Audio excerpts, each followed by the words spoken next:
அன்பானே, மீண்டுமாய் Joy TV நேயர்களை சந்திப்பதிலே மிக்க மகிழ்ச்சி அடைகிறேன்.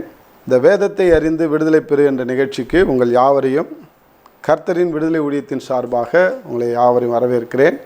இன்றைய நாளிலே நாம் தொடர்ச்சியாக மத்தேயு நாம் தொடர்ந்து தியானித்து வருகிறோம். இன்றைக்கு 6ஆம் அதிகாரத்தை நாம் தியானிப்போம். 6ஆம் அதிகாரத்தில் 1 கிட்டத்தட்ட 34 வசனங்கள் இருக்கிறது. இருந்தபோதிலும் அதில் முக்கியமான ஒரே ஒரு வசனத்தை நான் வாசித்து என் வாழ்க்கையில் நடந்த ஒரு சம்பவத்தை கூறிக்கொள்ள ஆசைப்படுகிறேன். உண்மையிலே இந்த மத்தேயு 6:33 இப்படியாக சொல்கிறது: முதலாவது தேவனுடைய ராஜ்யத்தையும் அவருடைய நீதியையும் தேடுங்கள், அப்பொழுது இவைகள் எல்லாம் உங்களுக்கு கூட கொடுக்கப்படும். உண்மையிலே உங்கள் வேதத்தில் அப்பொழுது என்று எங்கெல்லாம் வருகிறதோ அந்த இடத்த அப்படியே கட்டம் போட்டு பேனாவில் எப்பொழுது என்று கேள்வி கேளுங்க. அந்த எப்பொழுது அப்படின்னு கேள்வி கேட்கும்போது வருகிற ஆன்சர் உங்கள் வாழ்க்கையை புரட்டி போட வல்லமை உள்ளதாக இருக்கிறது. என்னுடைய வாழ்க்கையில் அப்படி தான் என் வாழ்க்கையை புரட்டி போட்டது இந்த வேத வசனம். நான் 5 லட்சம் ரூபாய் கடன்காரனாக, ஒரு மெடிக்கல் ஷாப் ஓனராக, நான் வருமானம் இல்லாமல், வியாபாரம் இல்லாமல் கடையில் ஓட்டி கொண்டு உட்கார்ந்துட்டுருப்பேன். வருமானமே இருக்காது.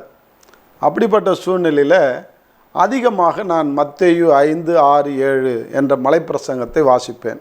ஏற்கனவே போன தொடரிலே நான் சொன்னேன், மத்தேயு 5, 6, 7 மலைப்பிரசங்கத்தை நான் வாசித்ததுக்கு காரணம் என்னென்று காந்தி தான் எனக்கு அதை கற்றுக் கொடுத்தார். அதிலிருந்து காந்தி இந்தியா சுதந்திரம் அடைந்ததற்கு அந்த மலைப்பிரசங்கம் எனக்கு உதவி செய்தது. எனவே நான் அதிகமாக அதை தியானிப்பேன். குழப்பமான வேளையிலே முடிவெடுக்க முடியாத சூழ்நிலை அதை அதிகமாக வாசிப்பேன் என்று காந்தி சொன்னதாக ஒரு பிரசங்கிமார் ஒரு 30 வருஷத்துக்கு முன்னாடி என்கிட்ட சொன்னார். பொதுவான செய்தியிலே சொன்னதை நான் கேள்விப்பட்டு அதிலிருந்து நான் வாசிக்க ஆரம்பித்தேன். அப்பொழுது நான் என்னுடைய கடையில் வியாபாரம் இல்லாத நேரத்தில் நான் வேஸ்ட்டாக பொழுதை கழிக்காமல் புரோஜனமாக இந்த மத்தேயு 5, 6, 7 என்ன தான் இருக்கிறது என்று பார்ப்பதற்காக தொடர்ச்சியாக நான் வாசித்து வருகிறேன். வாசித்து வர நேரத்தில் மத்தேயு 5 படித்து விட்டேன், 6 படித்தேன். எல்லாத்தையும் படிச்சுட்டு வரும்போது பாருங்கள், 25வது வசனம்: ஆகையால் எண்ணத்தை உண்போம், எண்ணத்தை குடிப்போம், எண்ணத்தை உடுப்போம் என்று உங்கள் ஜீவனுக்காகவும் எண்ணத்தை உடுப்போம் என்று உங்கள் சரீரத்துக்காகவும் கவலைப்படாதிருங்கள் என்று உங்களுக்கு சொல்கிறேன். ஆகாரத்தை பார்க்கலும் ஜீவனும், உடையை பார்க்கலும் சரீரமும் விசேஷித்தவை. 27 படிக்கிறேன்: கவலைப்படுகிறதுனாலே உங்களில் எவன் தன் சரீர அளவோடு ஒரு முழத்தை கூட்டுவான். அப்போ கவலைப்பட்டு ரொம்ப முச்சு கொட்டிக்கிட்டு கிடப்பேன். ஏன்னா வியாபாரம் இருக்காது. ஒரு நாளைக்கு 50 கடங்காரன் வந்து என்னை அசிங்கமாக திட்டிகிட்டு போவான். அப்போ எப்படி அவங்களுக்கு சமாளிக்கிறது? காசு கொடுத்தா தானே சமாளிக்க முடியும். அப்படிப்பட்ட ஒரு சூழ்நிலையில் நான் கவலைப்பட்டு சோர்ந்து முச்சு கொட்டிக்கிட்டே இருப்பேன். இப்போ இந்த சூழ்நிலையில் தான் நான் இதை படிக்கிறேன். கவலைப்படுறதுனால உங்களில் எவன் ஒருவன் தன் சரீர அளவோடு ஒரு முழத்தை கூட்டுவான். அன்பாலே, கூட்ட முடியாது, வேணால் குறைக்க முடியும். அன்பாலே, ஆனால் இன்றைக்கு நான் அப்படிப்பட்ட கவலைப்பட்டு நான் சோர்ந்து போன வேலையில் தான் இதை அப்படியே கீழே படிச்சுட்டு வரும்போது இந்த 6:33 நான் படிக்கிறேன். முதலாவது தேவனுடைய ராஜ்யத்தையும் அவருடைய நீதியையும் தேடுங்கள், அப்பொழுது இவைகளெல்லாம் உங்களுக்கு கூட கொடுக்கப்படும் என்று. அப்போ இந்த கூட கொடுக்கப்படும் என்ற வார்த்தை என்னை கவர்ந்தது. நான் எவ்வளோ கொடுத்தாலும் பத்தாது, அவ்வளோ வறுமையிலையும் அவ்வளோ கடன்லையும் இருக்கிறேன். ஆண்டவரே, நீர் எப்போ கொடுப்பேன்னு வானத்தை அண்ணாந்து பார்த்து நான் ஆண்டவரை செல்லமாக தலைவரே என்று கூப்பிடுவேன். தலைவரை, எவ்வளோ கொடுத்தாலும் பத்தாது, அவ்வளோ பிரச்சனையில் நான் இருக்கிறேன், எப்போயா கொடுப்பீங்க? கூட கொடுக்குறேன்னு சொன்னீங்க, எப்போயா கொடுப்பீங்க அப்படின்னு கேட்டேன். அன்பாலே, உண்மையிலே மேலிருந்து ஒரு குரல் வந்தது, நல்லா படி அப்படின்னு. நல்லா தான் படிக்கிறேன். முதலாவது தேவனுடைய ராஜ்யத்தையும் அவருடைய நீதியும் தேடுங்கள், அப்பொழுது இவைகளெல்லாம் உங்களுக்கு கூட கொடுக்கப்படும் என்று சொல்லியிருக்கிறீங்க. உங்கள் ராஜ்யத்தை தேடாத வேறு கடவுளுடைய ராஜ்யத்தை தேடுறேன்னா எல்லாத்தையும் தூக்கி போட்டுட்டு தான் உங்கள்கிட்ட வந்தேன். எங்கள் அப்பா அம்மா கும்பிட்டதெல்லாம் தெய்வம் இல்லை என்று நீங்கள் சொன்னீங்க, அதனால் நான் உங்கள்கிட்ட வந்தேன். இப்போ உன் ராஜ்யத்தை தான் தேடுறேன். ஞாயிற்றுக்கிழமை ஆச்சுன்னா கரெக்டாக சர்ச்சுக்கு வந்துடுறேன். நான் உன் ராஜ்யத்தை தானே தேடாத வேறு ராஜ்யத்தையா தேடுறேன்னு. அப்பொழுது திரும்பியும் ஆண்டவருடைய குரல் கணீர் என்று கடுமையாக வந்தது, நன்றாக படி அப்படின்னு. அன்பாலே, அதை திரும்ப நான் நன்றாக உத்து படித்தேன். முதலாவது அப்படின்னு நிறுத்துனார். முதலாவதுன்னா என்ன அர்த்தம் அப்படின்னார். நான் ஃபஸ்ட் அப்படின்னு சொன்னேன்.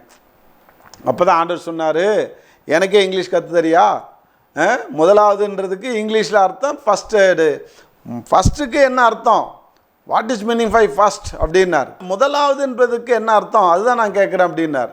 நான் உடனே சரண்டர் ஆகிட்டேன். ஆண்டவரே எனக்கு தெரியாது, நான் படிக்காதவன், நான் 10ஆம் கிளாஸில் ஃபெயில் ஆனவன், நீ என்கிட்ட போய் கேட்குறீங்களே அப்படின்னு கேட்கும்போது ஆண்டவர் சொன்னார், உண்மையிலே காதில் அந்த குரல் ஒலித்தது, ஃபஸ்ட் ஆஃப் ஆல் அப்படின்னு.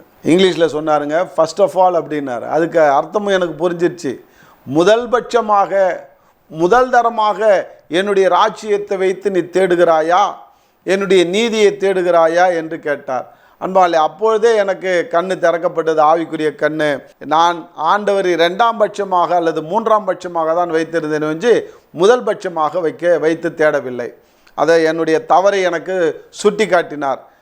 ஞாயிற்றுக்கிழமை ஆச்சுன்னாக்கா எனக்கு 2 மெடிக்கல் ஷாப்பையும் திறந்து கடன்காரனுக்கு பதில் சொல்ல வேண்டும் என்று வியாபாரம் பண்ணுவேன்.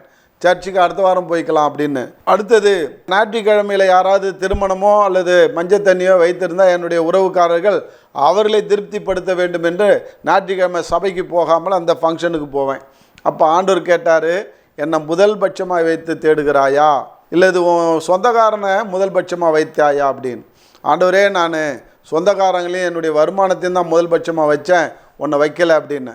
என்னை இன்னிலிருந்து முதல் பட்சமாக வைத்து தேடிப்பார், உனக்கு எல்லாவற்றையும் நான் கூட தருகிறேன் என்று சொன்னார். கூட கொடுக்கப்படும் சொன்னார்.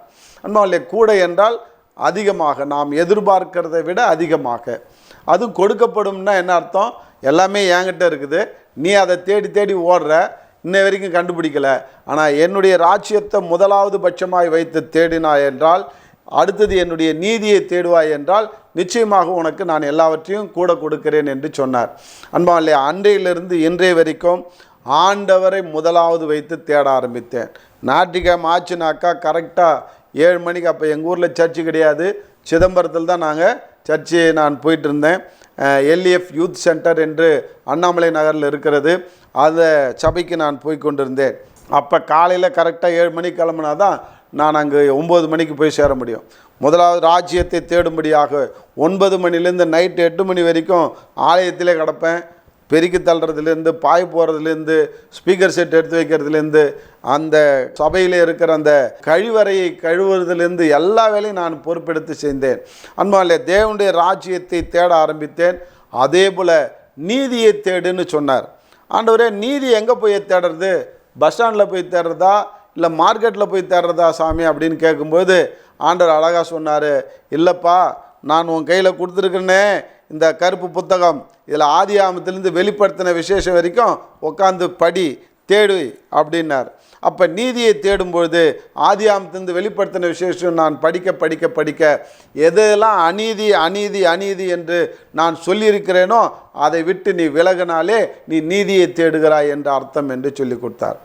அன்பாலே, அந்த நீதியை தேட தேட தேட பாவத்தை விட்டு விலக விலக விலக எதையெல்லாம் அநீதி என்று செய்யக்கூடாது என்று சொன்னாரோ அதெல்லாம் செய்யாமல் விட்டு நான் விலக விலக எனக்கு என்னென்னலாம் தேவையோ அதெல்லாம் கூடவே கொடுத்தாருங்க. இன்றைய வரைக்கும் வீட்டை தேடி வந்து கொடுத்துட்டு போகிறார்.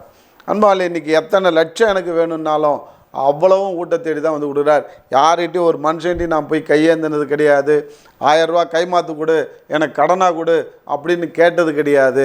இன்னைய வரைக்கும் அந்த ஃபார்முலாவை என்னைக்கு, இது ஃபார்முலா என்று சொல்லுவேன், இந்த ஃபார்முலாவை என்னைக்கு கற்றுக் கொடுத்தாரோ, முதலாவது தேவனுடைய ராஜ்யத்தையும் அவருடைய நீதியும் தேடுங்கள், அப்பொழுது இவைகள் எல்லாம் உங்களுக்கு கூட கொடுக்கப்படும் என்று இந்த ஃபார்முலாவை கற்றுக் கொடுத்த அடுத்த நிமிஷத்திலிருந்து இன்றைய நாள் வரைக்கும் ஆண்டவருடைய ராஜ்யத்தை முதலாவது வைத்தும் அவருடைய நீதியும் தேட தேட ஆண்டவர் எனக்கு என்னென்னலாம் குறைவுபட்டிருந்தனோ அதெல்லாம் கூட கொடுத்தார். கடன் பிரச்சனை 5 லட்ச ரூபாய் கடன் பிரச்சனை அடைத்தார் 97. அதற்குள்ளார என்னுடைய கடனெல்லாம் அடைச்சார். வீடு கொடுத்தார், வாசல் கொடுத்தார், இன்றைக்கி ஊழியத்தை கொடுத்தார், இன்றைக்கி சபையை கொடுத்தார், மக்களை கொடுத்தார். இன்றைக்கி எதெல்லாம் நான் குறைபட்டிருந்தனோ அத்தனையும் எனக்கு கூட கொடுத்தார். அன்பாலே, எதிர்பாராத விதமாக கூடவே கொடுத்தார். இன்றைக்கி இதை கேட்டுக்கொண்டிருக்கிற அன்பு சகோதரனே சகோதரியே, நீ எதெல்லாம் குறைபட்டிருக்கிறாயோ, உடல் நலத்தில் குறைபட்டிருக்கிறியா, இல்லை ஆரோக்கியத்தில் குறைவுபட்டு இருக்கிறியா, இல்லது பண வளர்ச்சியில் அல்லது பொருளாதார ரீதியில் குறைவுபட்டு இருக்கிறியா, இல்லது உன் குடும்பத்தில் நிம்மதி இல்லாமல், சமாதானம் இல்லாமல், சந்தோஷம் இல்லாமல் குறைவுபட்டு இருக்க, எந்த குறைவுபட்டு இருந்தாலும் சரி, ஆண்டுடைய ராஜ்யத்தை முதலாவது வைத்து தேடு. ஆண்டுடைய ஆலயத்துக்கு போ, ஆண்டுடைய ஊழியத்தை செய். ஆண்டவருக்கென்று முதலாவது இடத்தை கொடுத்து நீ தேட தேட, ஆண்டுடைய நீதியை தேட தேட, உனக்கு எல்லாமே குறைவெல்லாம் நிறைவாக ஆண்டவர் கொடுப்பார் அன்பானே. இன்றைக்கி அது தெரியாதனால்தான் இன்றைக்கி அநேக கிறிஸ்தவர்கள் கஷ்டப்பட்டு கொண்டு இன்றைக்கி வியாதியிலும் பண கஷ்டத்திலையும் கடன்லையும் மாட்டி கொண்டு இருக்கிறார்கள். இன்றைக்கி நான் ஒரு கடன் பிரச்சனையிலேருந்து விடுதலை அடைந்து உங்கள் முன்னாடி ஒரு சாட்சியாக நிற்கிறேன் என்றால், நிச்சயமாக என்னுடைய சாட்சி யூடியூப்பில் நீங்கள் வேணால் போய் கேட்டு பாருங்கள். டேவிட் கேசவன்னு போட்டு அடிங்க, என்னுடைய சாட்சி வரும். 2.5 மணி நேரம் ஓடும். பொறுமையாக உட்காந்து கேளுங்க. ஆண்டவர் எனக்கு எப்படியெல்லாம் அதிசயத்தை அற்புதத்தை செஞ்சார், என்னென்ன ஃபார்முலாவை கற்றுக் கொடுத்தார் என்பதை அதில் நான் அழகாக சொல்லியிருக்கிறேன். உண்மையிலே கடன் பிரச்சனையிலிருந்து ஆண்டவர் எப்படி என்னை கரை சேர்த்தார் என்பதை நான் அதில் தெளிவாக விலாவரியாக சொல்லியிருக்கிறேன். அதை கேட்டு பாருங்கள். கர்த்தர் இந்த வேதத்தை அறிந்து விடுதலை பெறுகின்ற நிகழ்ச்சியை தொடர்ந்து பாருங்கள். இதை நீங்கள் அறிந்து கொள்ளுங்கள். உங்களுடைய பிரச்சனையிலிருந்து ஆண்டவர் உங்களுக்கு விடுதலையை கொடுப்பார். அதில் நம்பிக்கை நான் உறுதியாக சொல்கிறேன். ஏனென்றால் என்னை விடுவித்த தேவன் உங்களை விடுவிப்பார். ஏனென்றால் அவர் நேற்றும் இன்றும் என்றும் மாறாத தேவனாக இருக்கிறார். இந்த 6ஆம் அதிகாரத்தில் அநேக சத்தியங்களை எனக்கு கற்றுக் கொடுத்தார் ஆண்டவர். அதில் மெயினானது இந்த முதலாவது தேவனுடைய ராஜ்யத்தையும் அவருடைய நீதியும் தேடுங்கள் என்ற காரியத்தை. அன்பானே, ஏன் சொல்கிறேன்னா, இந்த நீதியை தேடுங்கள்னு நான் சொன்னதுனால தான், ஆண்டவர் சொன்னதுனால நான் நீதியை தேட தேட ஆரம்பிக்கும் பொழுது தான் இந்த மத்தேயு 5ஆம் அதிகாரம் போன வாரம் நான் கொடுத்தேன். போன வாரம் ஞாயிற்றுக்கிழமை 5:45 to 6 இந்த ஜாய் டிவியில் நம்முடைய நிகழ்ச்சி வருகிறது, வேதத்தை அறிந்து விடுதலை பெறுங்கள் என்று. அதில் யூடியூப்லேயும் இருக்கிறது, நீங்கள் போய் பாருங்கள். அதில் நான் சொல்லியிருக்கிறேன், இந்த 5ஆம் அதிகாரத்தில் 20ஆம் வசனத்தில் வேதபாரகர் பரிசேயர் என்பவருடைய நீதியிலும் உங்கள் நீதி அதிகமாயிராவிட்டால் பரலோக ராஜ்யம் வர முடியாது என்று இந்த அதிக நீதியை எனக்கு கற்றுக் கொடுத்தார். அன்பானே, இது எந்த பைபிள் காலேஜ், நான் கிட்டத்தட்ட 7-8 வருஷமாக பைபிள் காலேஜில் நான் பிடிஹெச், எம்டியூ, எம்டிஹெச், பிஹெச்டி கொண்டு படித்து முடிச்சிட்டேன். ஆனால் எந்த பைபிள் காலேஜில் சொல்லிக் கொடுக்காத ரகசியத்தை ஆண்டுடைய பரலோகம் தேவனுடைய ராஜ்யத்தில் போய் நான் அமர்ந்து முழங்காலில் நின்று கற்றுக்கொண்டது தான் இப்போ உங்களுக்கு கற்றுக் கொடுத்துட்ருக்கிறேன். அன்பாலே, அதுதான் ஆண்டவர் சொன்னார், அதிக நீதியை தேடுங்கள் என்று. இந்த நீதியை தேட நான் ஆரம்பித்த பொழுது தான் இந்த அதிக நீதியை தேடக்கூடிய ஒரு பாக்கியத்தை ஸ்லாக்கியத்தை நான் பெற்றுக்கொண்டேன். நான் உங்களுக்கு சொல்கிறேன் என்று எங்கெங்கெல்லாம் ஆண்டவர் சொன்னாரோ அதுதான் அதிக நீதி. அதை தான் ஒவ்வொரு கிறிஸ்தவனும் நாம் செய்தோம் என்றால் நிச்சயமாக நாம் குறைவெல்லாம் நிறைவாக மாற்றுவார். நமக்கு கூட கொடுக்கறதுக்கு ஆண்டவர் வல்லமை உள்ளவராக இருக்கிறார். இன்றைக்கு எதில் நீ குறைவுபட்டு இருக்க எனக்கு தெரியாது. அன்பு சகோதரனே, சகோதரியே, ஆண்டவருடைய ராஜ்யத்தை முதலாவது பட்சத்தில் வைத்து தேடுங்கள், அவருடைய நீதியையும் தேடுங்கள். நீங்கள் எல்லா குறைவுகளிலிருந்து விடுதலை பெற்று நிறைவான ஆசீர்வாதத்தை பெற்றுக்கொள்வீர்கள். கர்த்தர் உங்களை ஆசீர்வதிப்பாராக. இன்னும் கூடுதலாக உங்களுக்கு நீங்கள் இதை அறிந்து கொள்ள வேண்டும் என்றால், நாங்கள் நடத்துகிற மக்கனாயும் வேதகாம கல்லூரியிலே நீங்கள் சேர்ந்து, ஆன்லைன்லேயும் சரி ஆஃப்லைன்லேயும் நேரடியாகவும் சேர்ந்து நீங்கள் பலனடையலாம். அதிலே என்னை தொடர்பு கொள்ளுங்கள். கர்த்தர் உங்களை ஆசீர்வதிப்பாராக. தேங்க்யூ. God bless you.